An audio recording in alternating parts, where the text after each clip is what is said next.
Hello everyone, a very good evening. My name is Divyansh and I will be your tutor for the Merns Tech course. Today, we will understand a brief introduction of ReactJS, obviously introduction about myself, and there are a few very obvious details of ReactJS that we are going to cover in today's video. So I'm going to share my screen. I have prepared a few slides of PPT. So let me share my screen. We will have a look at them and we'll start with the introduction. So first of all, let me introduce myself. My name is Divyansh. I have been working in the IT industry for past 5+ years. And in the span of 5+ years, I have trained 1,000+ students and industry professionals who are now working at the organization of their choice, and they're actually happily working there. So I will definitely help you out in training you so that you can crack the interview that you are looking for. In case if you have any questions throughout the video, just let me know and I'll answer them. All right. So let's begin with the introduction of React.js. So first question comes to our mind when we are talking about React.js is, what actually is React.js? The word React is given by Facebook to the JavaScript library. So if you see their first point on my screen, React.js is a JavaScript library. Since we all know the differences between a library and a framework, here React is a library. You might have heard about Angular or AngularJS, the older versions. Angular is a framework, but React is a library. A basic difference between a framework and a library is framework has a very huge set of methods, but library has very limited set of methods. Now, obviously, because it has a huge set, the size will be much more as compared to the library. That is why React.js is smaller in size, which gives React.js few benefits that we will talk about later in the video. So, as I said, React.js is a simple JavaScript library developed by Facebook back in 2013. That simply means React is out there in the market for almost 10 years now. And in the span of these 10 years, React has gained a lot of popularity. Initially, when it was launched in the market, very few people knew about it. But due to the advantages that React has, it slowly became popular. And in today's date, it is much more popular than compared to any other competitor, be it a library or a framework. If we talk about comparison, if I compare it with Angular, React has much more market in these days as compared to Angular. Obviously, since it is very popular, it might have some of the very useful benefits. That are some points we will cover later in our video.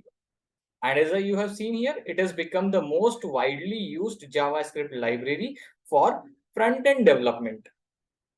All right, so this is what React.js is.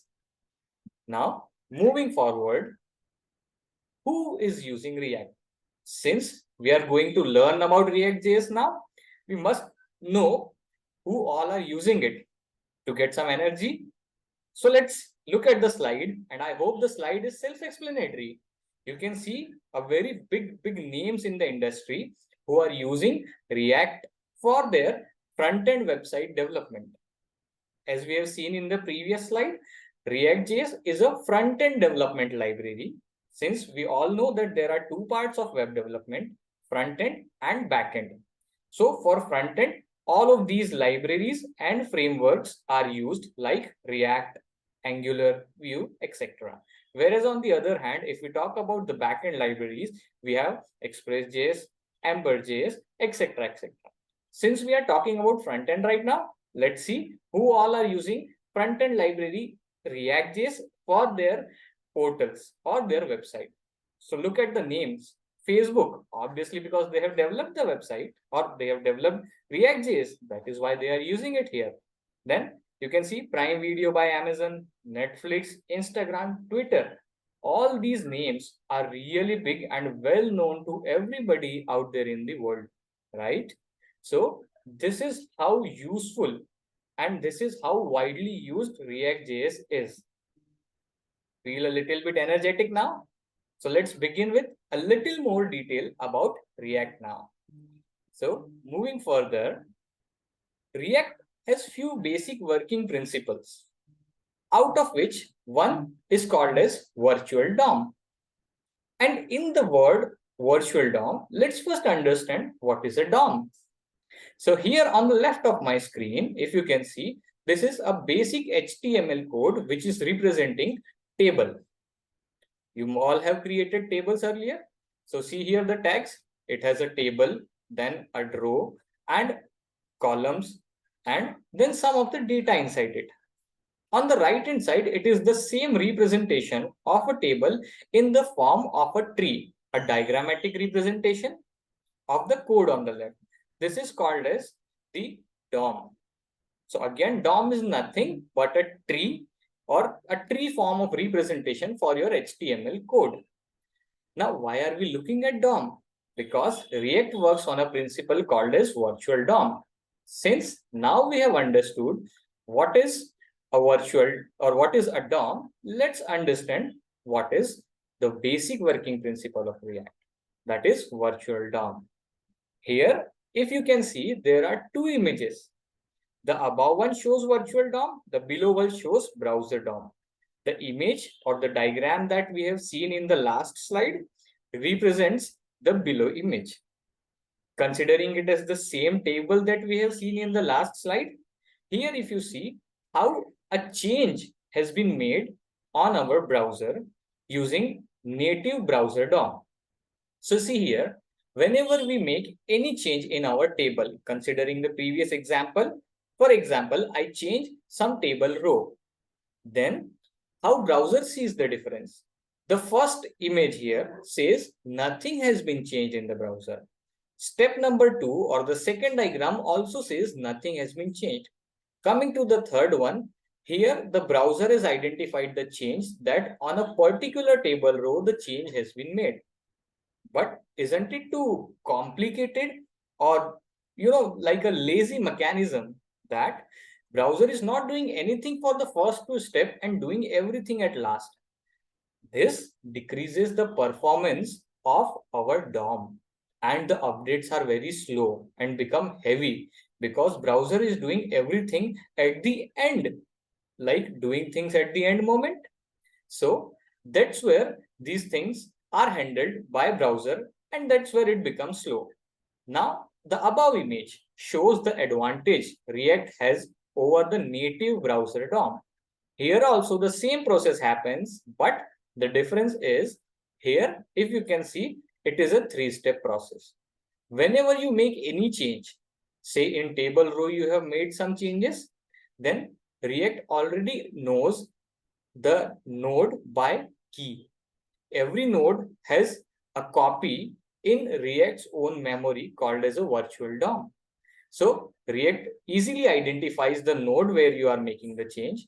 It then compares only the children or the corresponding node of one particular element and then it re-renders. Re-render means showing the difference.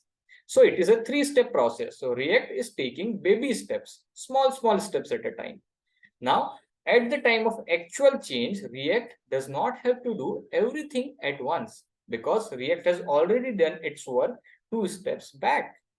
That's why React becomes very faster as compared to the browser DOM. That is one of the most useful reasons why React became so much popular, because all the other frameworks like Angular, Vue uses browser DOM, but React uses virtual DOM. I hope we understood what is virtual DOM here. Let's move on to the next slide. And now see, any application that you develop or you will develop in React.js will be divided into 3 different phases. The initialization or starting phase, that is called as the initialization phase, or in more technical terms, we call it as mounting phase. The second one is called as updation phase. The third one is called as unmounting phase. Any React application is divided into these three phases. All these three phases together make something called as a component life cycle. In your childhood, you might have learned about water cycle, oxygen cycle, and etc. A lot of cycles. So similarly, React also uses a cycle called as component life cycle. And it is divided into the three phases that we have just now discussed, out of which each phase has some of the built-in methods provided by ReactJS library. So here, if you see in the diagram, the first is called as constructor. We all know about constructor because we are well aware about the object-oriented programming concepts, right? A constructor initializes any class, and that class is nothing but a React component. So first, it calls constructor to initialize anything. Then it calls another method called as render. After the render method is called, the change is shown onto the screen, which is referred as rendering child components here. Once the change has been made, then component did mount methods are called. Do not worry at all if you do not remember the names of these methods right now. We will cover everything in complete detail in our next few lectures. Plus, on the right side, you might have seen some of the comments are written. These are the comments which tells us what is the use of one particular method. We will also discuss it later in our course, and we will also write some piece of code which makes us very clear in terms of the component lifecycle phase. As I said, this was the first phase, also referred as mounting phase of the React.js lifecycle. Let's move forward and see another phase called as updation phase. Now again, a phase contains few lifecycle methods, which are again provided by React. So if you see, some name are common, some are new. And if you see here, the first one is called as component or should component update. Should component update method decides whether the next method is going to be called will be render or not, or you have to show the changes or not. That is a decision to make. So if you see, all these methods which are shown in the diagram follows a particular sequence or the order in which they are written.